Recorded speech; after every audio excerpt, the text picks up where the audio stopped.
आप सभी का स्वागत है मेरे इस यूट्यूब चैनल में। प्यारे स्टूडेंट्स, आज हम बात करेंगे CC8 का इम्पॉर्टेंट प्रश्न यूजी सेमेस्टर 4 के लिए। CC8 जो पेपर है आप सभी जानते हैं कि ये मुगल काल का इतिहास आपको पढ़ना है।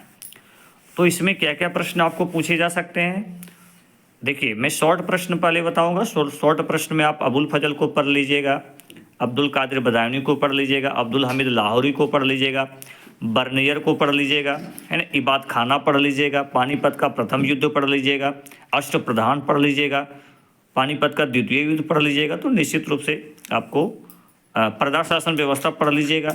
तो ये आपका शॉर्ट प्रश्न आ जाएगा। लॉन्ग प्रश्न में क्या आ सकता है?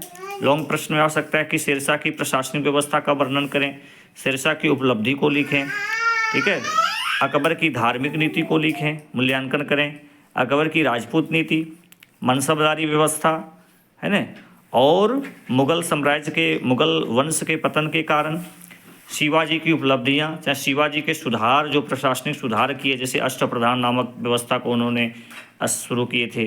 तो ये सब सारा प्रश्न जो है सो आपके लिए इम्पोर्टेंट प्रश्न रहेंगे, ये सबको पढ़ लीजिएगा।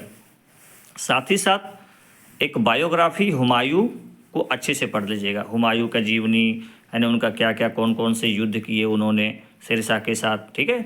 तो शेरशाह एक बहुत इंपॉर्टेंट टॉपिक हो जाता है आपके एग्जाम के दृष्टिकोण से, अकबर एक बहुत इंपॉर्टेंट टॉपिक हो जाता है, और शिवाजी बहुत इंपॉर्टेंट हो जाता है। शिवाजी का जीवनी, उनकी उपलब्धियां, उनका जो सुधार था खासकर मराठा प्रशासन।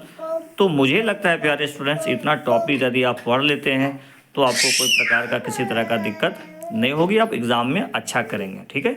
चलिए, बहुत बहुत धन्यवाद सभी को। मेरे चैनल को लाइक करें, सब्सक्राइब करें और शेयर करें।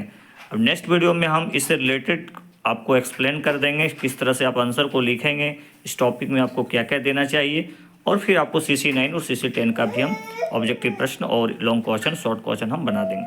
सभी लोग मेरे चैनल को लाइक करेंगे, सब्सक्राइब करेंगे और शेयर करेंगे। धन्यवाद।